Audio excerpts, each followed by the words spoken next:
Now I'm going to show you how to take screen grabs using a Mac. A lot of you come from PC backgrounds and have been wondering where the print screen key is. Well, there isn't one. There's a little utility that we're going to use to do the same job. And then also we're going to show you how to upload images, including screen grabs, into Moodle assignments. Some assignments do ask you for screenshots or other images, so we're going to show you how to do that.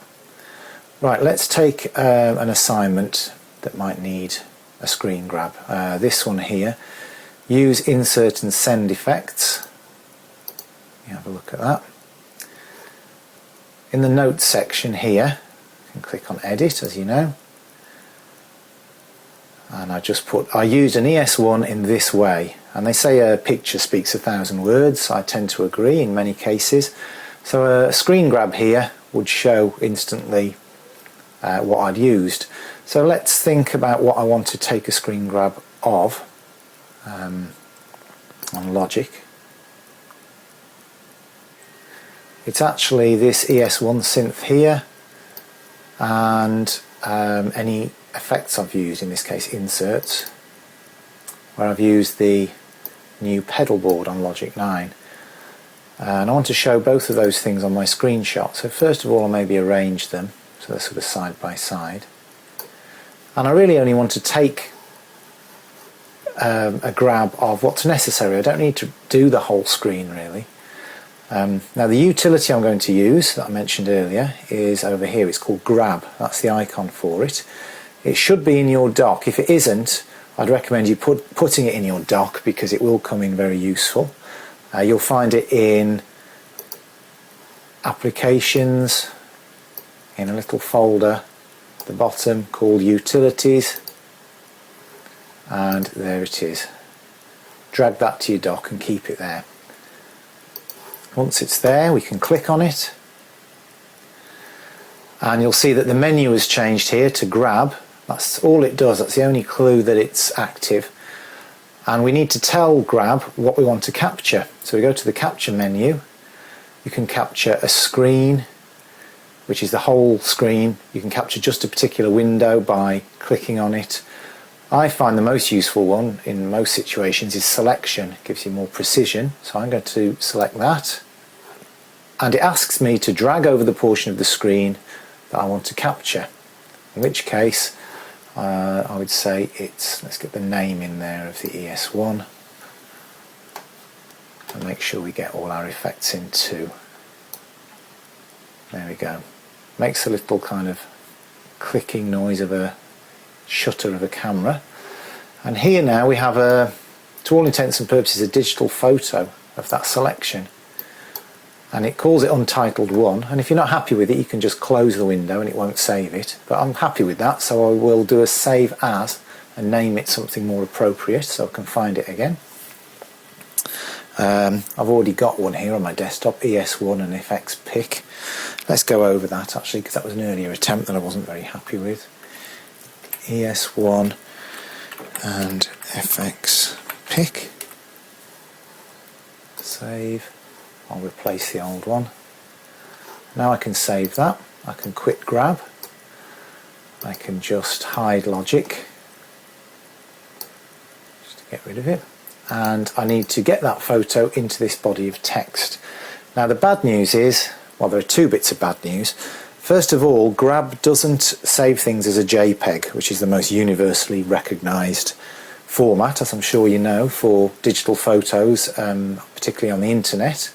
It actually saves them as a TIFF.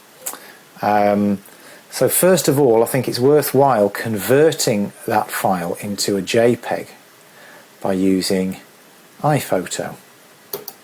So open up your iPhoto. It's my library.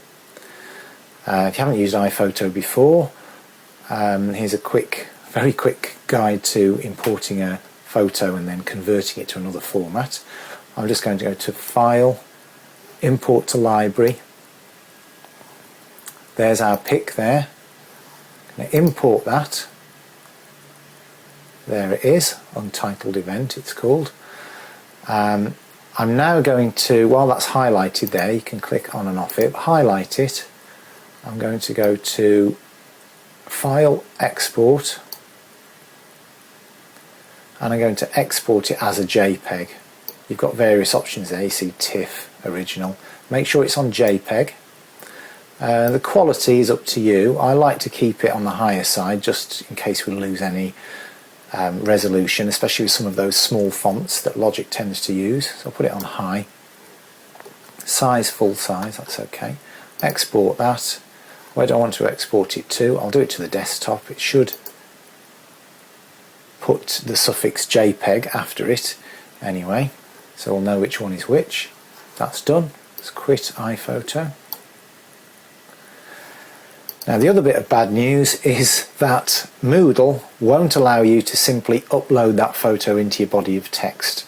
It'll allow lecturers to do that, but it won't allow students to do it. They're working on it apparently for the next version, but for now it doesn't do it. So there is a workaround, and the workaround is you have to host your photo first on a photo hosting service such as Flickr or PhotoBucket, and then we have to embed a link into our body of text. So it's a bit of a rigmarole, but it is doable, and once you get used to it, it's really not that tricky. The first thing you have to do, if you haven't already, is set up an account with either Flickr or PhotoBucket or something like that. Now I use Flickr because I've already got a Yahoo Mail account, and that means I've already got a Flickr account set up, and I only have to use my email password to access it. Once I'm in there, I just go to Upload Photos and Video. It'll ask me to choose the photo. Click on that. Make sure I pick the one here in the browser that's got JPEG after it, just to be safe. Although I believe Flickr will read TIFFs, I still think JPEG is safer. And then we just click this nice pink button here, Upload Photos and Videos. We'll get a progress bar down the bottom. Okay. I've got a bit of a slow connection here at home, so there we go. It'll ask you if you want to add a description. You can if you want. I haven't got time to do that here, so I'm just going to save that. And there's our photo there. We can click on it to show it at a more decent size. In fact, there's an all sizes option there, and that shows us nice and clearly that all the fonts are readable. Now all I have to do is right click on that, and I have to copy the image location. Not copy the image itself, because remember we can't paste that into the Moodle assignment. We just copy the image location, which is basically the web address of that image. So we do that, right click, copy image location, and it's saved now into the clipboard. We can go back to our Moodle assignment, and I have to paste that link in there. Now there's actually here a little logo for insert image, that little picture there. So we click on that, we right click on this box here where it says image URL and paste in that link that we've got ready. OK it, and there we have it. There's our screen grab in all its glory. We can resize that if we want by clicking on it. It's a bit big. Okay, that might be more appropriate like that. I can save that, and there we have it, a screen grab being used within Moodle.